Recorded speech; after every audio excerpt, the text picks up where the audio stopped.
Excise policy case के अंदर अरविंद केजरीवाल ने जस्टिस तरुण भानोट की जो कोर्ट है उसमें जाने से मना कर दिया है और कहा है कि वो ना जाएंगे ना उनका। देखिए, मुझे लगता है कि केजरीवाल साहब उन लोगों में से हैं जो ये कहते हैं कि वकील भी हम हैं, गवाह भी हम हैं और जज भी हम हैं, सब कुछ वही है। तो इस न्याय व्यवस्था की ज़रूरत क्या है? हमेशा न्याय व्यवस्था पे प्रश्न चिन्ह लगाना, संवैधानिक संस्थाओं को गाली देना, यही इनका वर्क कल्चर है और यही इनकी मानसिकता बन गई है।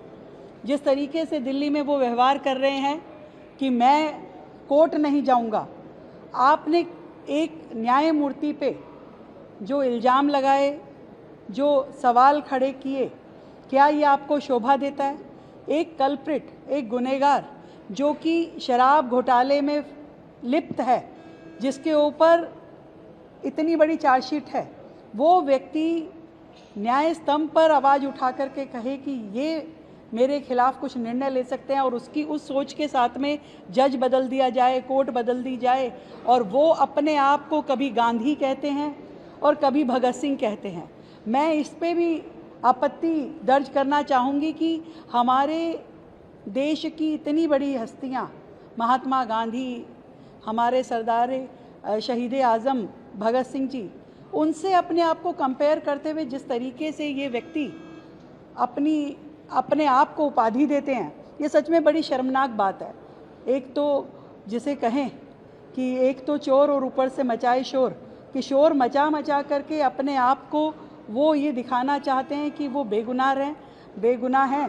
तो बेगुनाही के तो सबूत और बेगुनाही की परीक्षा तो अदालतों में देनी पड़ेगी। बाहर बैठ के आप कहें कि मैं सत्याग्रही हो गया हूँ, तो मुझे लगता है कि ये केवल एक घटिया मजाक है, जिस मजाक को ना जनता पसंद करती है और ना ही हमारी न्याय व्यवस्था इसकी परमिशन देती है।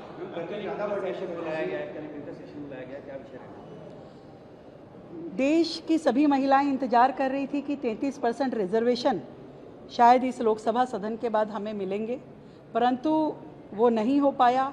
विपक्ष ने उसमें अपनी बहुत ही घटिया भूमिका अदा की। मुझे लगता है कि पूरे महिला समाज के साथ उन्होंने विश्वासघात किया है और इसी की निंदा करने के लिए ये हमारा विशेष सत्र है, जिसमें हम विपक्ष के खिलाफ निंदा प्रस्ताव पारित करेंगे।